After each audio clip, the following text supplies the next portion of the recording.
Welcome back Deewan talkies. என் அருமை தமிழ் நெஞ்சங்களுக்கு வணக்கம். நாம் இன்று இயக்குனர் சுசீந்திரன் இயக்கத்தில் சமீபத்தில் வெளியான 2K லவ் ஸ்டோரி திரைப்படம் பற்றி பார்க்க போறோம். வாங்க படத்தின் ஒரு வரி கதை என்னன்னு பார்க்கலாம். சிறு வயதில் இருந்தே நெருங்கிய நண்பர்களாக கார்த்திக் மற்றும் மோனிகா பழகி வருகிறார்கள்.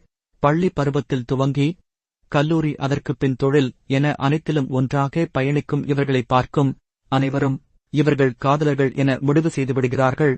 ஆனால் இவர்கள் எப்போதுமே நண்பர்களாகவே பழக ஒரு கட்டத்தில் பவித்ரா என்கிற பெண்ணை கார்த்திக் காதலிக்க துவங்குகிறார். பவித்ராவை காதலித்தாலும் மோனிகாவுடன் தொடர்ந்து நட்பில் கார்த்திக் நெருங்கி பழகுவது பவித்ராவுக்கு பிடிக்கவில்லை. இதனால் மோனிகாவுடனான நட்பை முறித்துக் கொள்ளும் படி கார்த்திக்கிடம் கூறுகிறார் பவித்ரா. ஆனால் கார்த்திக் மோனிகாவின் நட்பை யாருக்காகவும் விட்டுக் கொடுக்க மாட்டேன் என கூறி பவித்ராவுடனான காதலை பிரேக் அப் செய்கிறார்.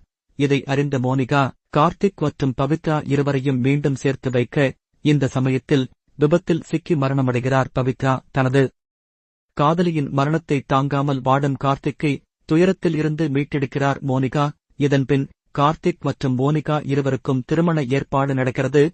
இதன்பின் என்ன நடந்தது?